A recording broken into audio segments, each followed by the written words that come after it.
Hey guys, it's Pirate Studios here. I normally don't like to make videos like this, but this video has to be made because this is a potentially life-threatening issue if this ever does get passed. So apparently, this YouTuber named Canadian Weather Radio Dude, yes, that is his actual name, made a video saying that Toronto's weather radio station was being taken off the air within the next couple of months.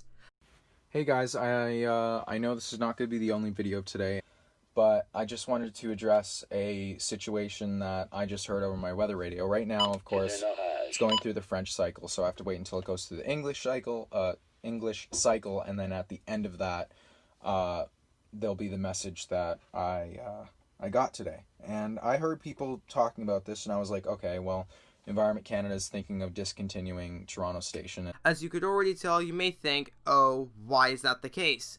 Well, turns out this is more part of a more widespread issue. Environment Canada is planning to shut 48 Weather Radio Canada stations throughout the entire country of Canada off the air, out of like 200. You may think, oh, that's not a lot, but it is, and it is a big issue because, well, many of these weather radio stations going off the air are in major cities, even though there's not like a full map of stations that will be shutting down released to the public, but it's already inferable. So what am I supposed to do?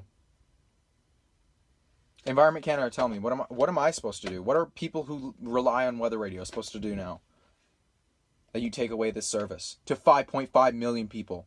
I'm pissed. Now, the reason for that being is because Environment Canada is wanting to use mobile phones and apps, along with the Alert Ready system, to get messages out to the public, to notify people of potentially dangerous situations. Well, here's my top list of reasons as to why this mission is such a bad idea. So, without further ado, let's start off. Cell signal and cable systems going out during a bad storm. Now, according to the YouTuber who has made this video, he actually heard from Canada claiming that Canada has like a way better cell signal coverage in the entire country. Well, that is proven useless if those systems get knocked off the air or get knocked offline during a big storm. Well, let's face it, if high winds damage the storm or even lightning strikes the towers, this will shut off the entire cell system network, potentially, and people will have no way of getting alerts. Without this weather radio system, this is already a big issue, especially since Canada has one of the highest senior populations in the world, and many seniors may not even have technology or even television. And without this weather or radio system, this could potentially kill people, as people will have no clue where the storm is, and it would be too late to get to a safe place. And that is not good. As opposed, if they did have a weather radio system, then they will get notified as to where the storms are and who it's issued for. I can definitely say that it is going to cost lives.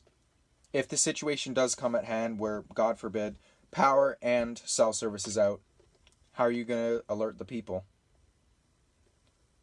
You can't. You can't. The rising amounts of tornadic activity and unsettledness in the atmosphere throughout the country. Now, apparently, in the video that Canadian Weather Radio Dude made, in Ontario, the average amount of tornadoes was 12.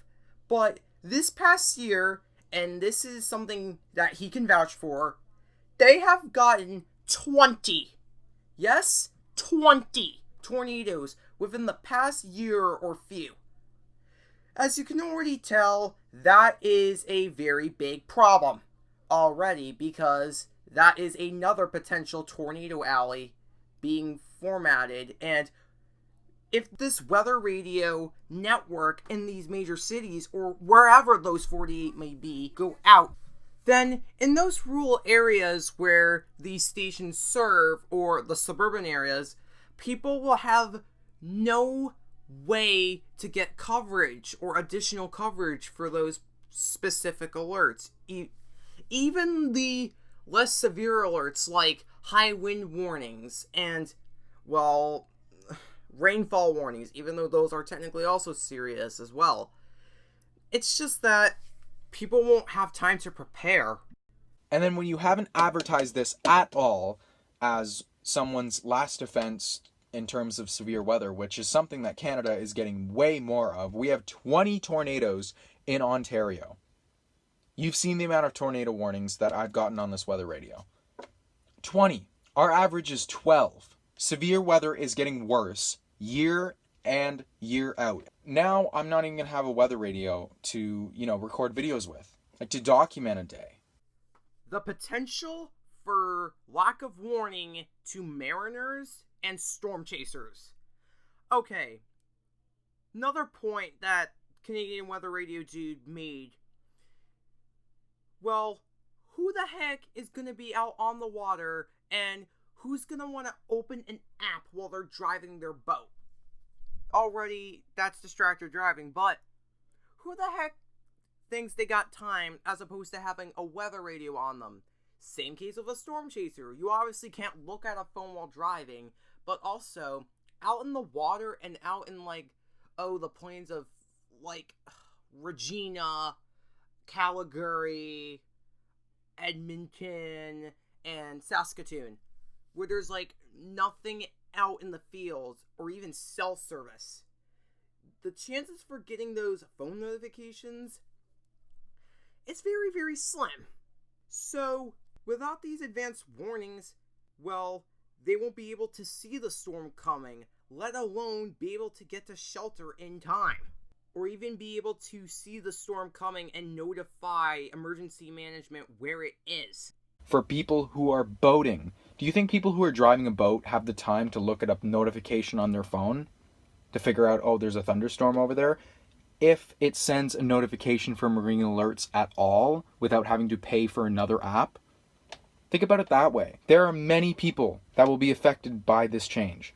This is especially true since water and high winds can already be a big problem, especially since lightning can do a lot of bad things to people who are on boats.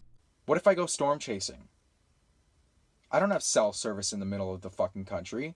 So what am I supposed to do when I can't receive alerts regularly?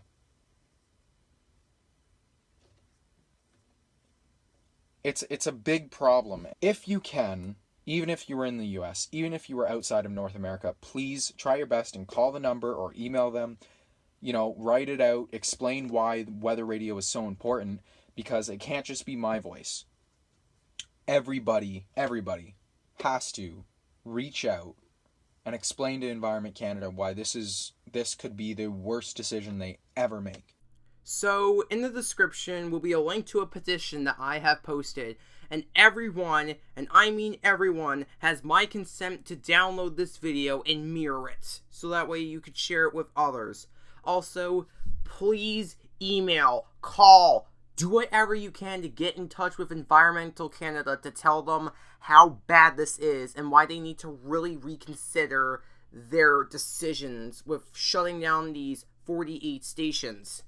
Because this can potentially ruin the lives of other people, and people will likely ignore the alerts that come over TV and the phones. After all, Amber Alerts are so commonly relayed on those devices that people just get tired of it and they'll just turn it off or even shut the cell data off. So, let's make the country a safer place, and let's get this thing straightened out so we can save the lives of millions of citizens who need this system. People who need this system to get to safe shelter and be notified when any hazard occurs. So, now I hope you understand why this system and why this weather radio network in these major cities or wherever they are is very key to keep up and running instead of being shut down within this next year.